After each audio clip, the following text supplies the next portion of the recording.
Depuis le 7 octobre dernier, plus de 37 800 personnes ont été tuées à Gaza. Parmi ces victimes, au moins 108 journalistes palestiniens. Le consortium international de journalistes Forbidden Stories a enquêté pendant 4 mois sur ces attaques. Et les conclusions de ce collectif sont sans détour. Une partie de ces frappes israéliennes étaient délibérées.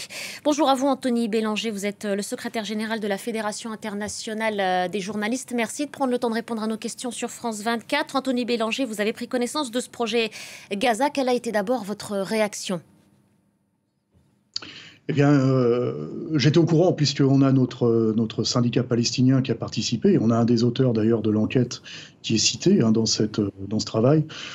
J'étais au courant et bien entendu, j'ai pas été surpris. Depuis des mois et voire même depuis le départ, on estime au sein de la Fédération internationale des journalistes que les journalistes sont ciblés. Je peux vous citer l'ensemble des médias palestiniens qui sont soit détruits, soit qui ont été visés. L'agence France-Presse, le bureau de l'agence France-Presse à Gaza qui a été visé, et puis un nombre assez incroyable de journalistes, et notamment ceux d'Al Jazeera.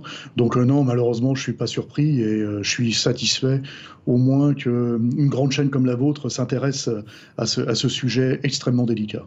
Et des dizaines de journalistes qui ont donc témoigné se disent avoir été délibérément ciblés par l'armée israélienne alors qu'ils portaient ce gilet bleu presse clairement identifiable, et ils pensent que justement ce sont ces équipements qui en font des cibles. C'est aussi le témoignage qui vous est rapporté de la part de journalistes déployés sur le terrain?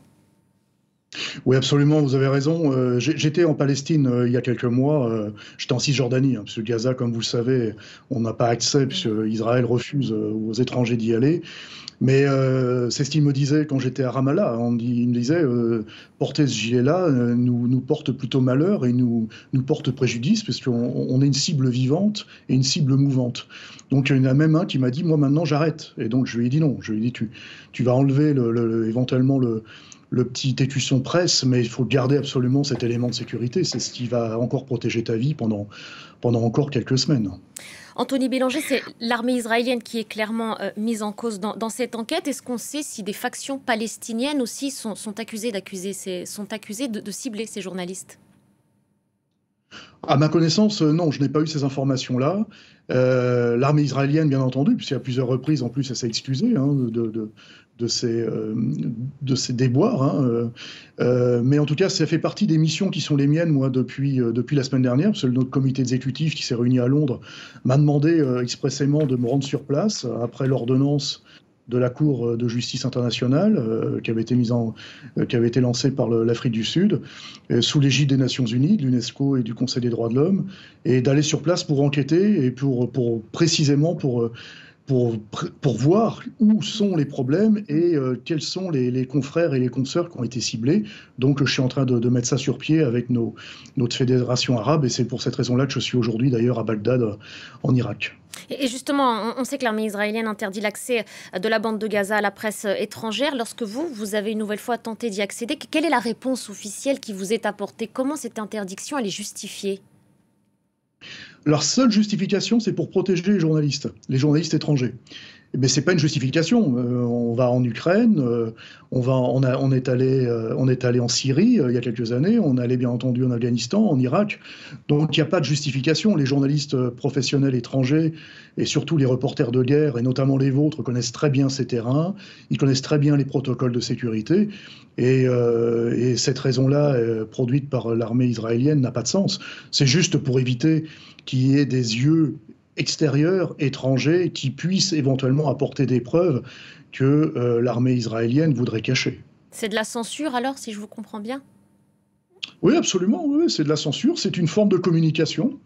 Et on sait très bien que le gouvernement israélien, je ne mets pas tout le pays israélien, je mets bien en exergue le gouvernement israélien qui est à la tête de son armée, organise très bien sa communication et ne veut surtout pas qu'on vienne ou que des étrangers, ou des yeux étrangers, notamment des journalistes, viennent enquêter, viennent dire ce qui se passe tout simplement sur le terrain, qui est tout simplement la mission première d'un journaliste professionnel. Il y a ces journalistes, selon cette enquête, délibérément ciblés. Il y a aussi des bureaux de presse fermés, ceux de l'AFP, ceux d'Al Jazeera notamment. Ça aussi, c'est dans cette logique de tenter de faire taire ou de silencier ce qui est en train de se passer, selon vous? Absolument, vous avez raison.